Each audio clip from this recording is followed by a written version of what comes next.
and told took told the lieutenant what I had to tell him, and I was about as intimate as I ever got with Lee. He had a foxhole down there. He was down low enough to where he could dig down in the floodplain there. And I had to run around there a little bit, find him. Found found Lodge and somebody else, and they told me where Lee was, and so I went running over there. And about that time, they were trying for our half track again. The stuff was flying up, and some mortar was working there.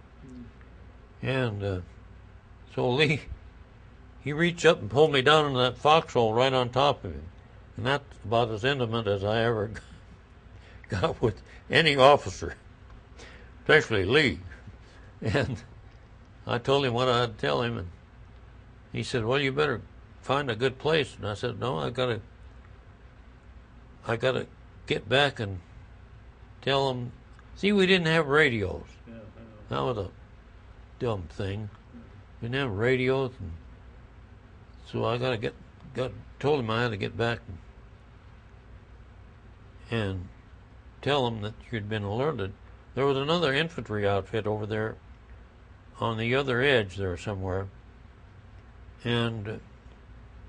but they were already starting to move, so they knew what the score was, and so I started right back for headquarters, but I wasn't going around the hot area. I went over the top. I'd done that once before, too.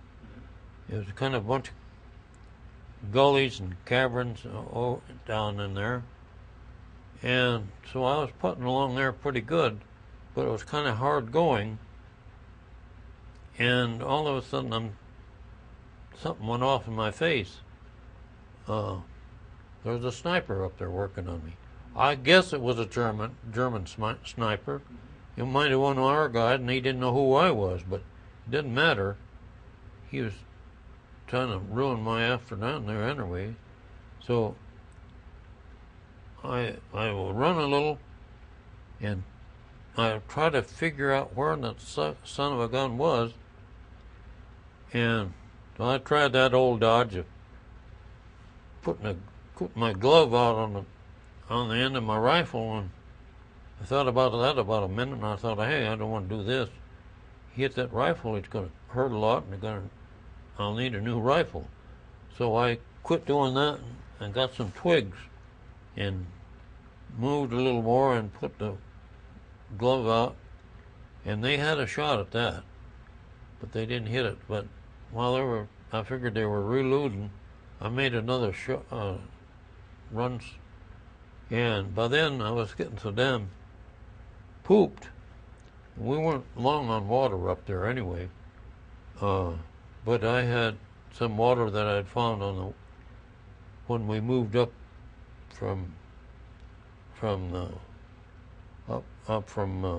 where we were bivouacked.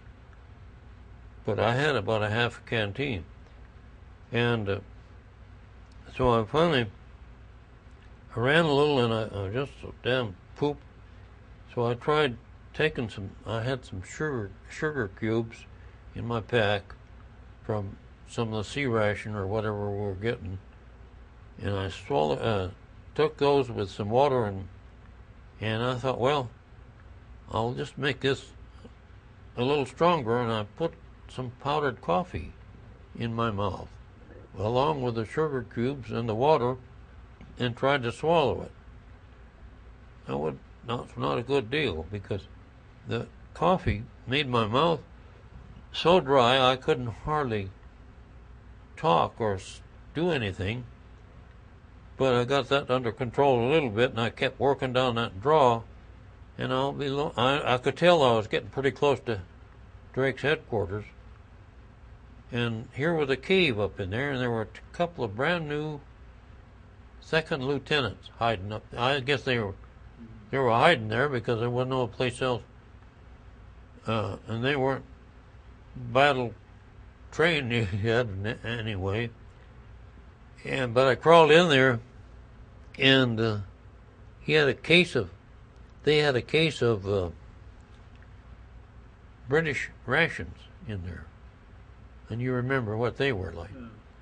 I was hoping for some chocolate, but I knew that those guys would have had the chocolate out of there a long time ago.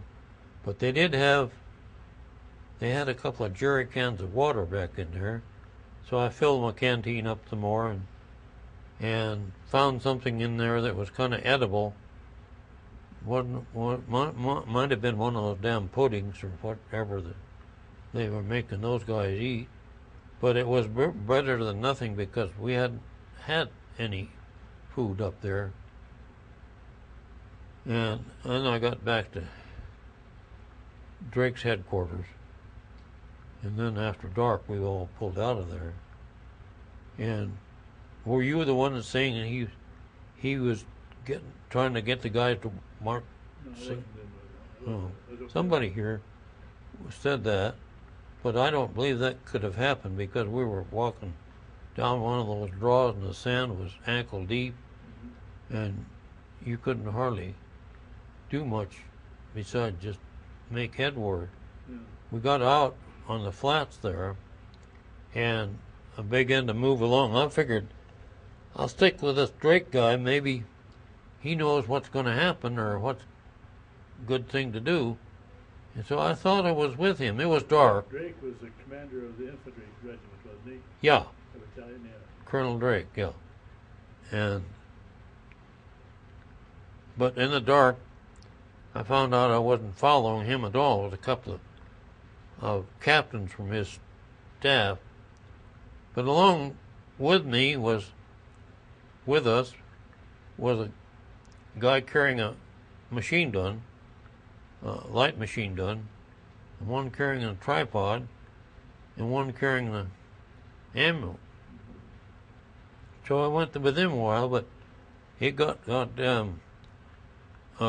scary, but it got confused, and we went across a bunch of tank tracks, which were just gigantic, and I thought, my God, I hope I never see one of these. And I guess they were, I heard later that the Germans had landed some Tiger tanks there in Tunis, but I guess not very many of them. And anyway, we avoided those suckers. But I suppose the Germans knew where we were all the time. They just didn't want to start a fight in the middle of the dark there. But we kept going and going, and after a while, I see the guy was carrying the gun, but nobody carrying the tripod. He couldn't see that, and nor the ammunition. And he started looking too. See, he found out those guys. Well, he found one of them that was carrying the tripod, got tired during the night, and he left it. And I don't know about the guy with the ammunition. So that was a real ticked off gunner there then. And so we got out onto the flats there and approaching a big, huge cactus patch, which was right at the edge of some kind of a Arab village.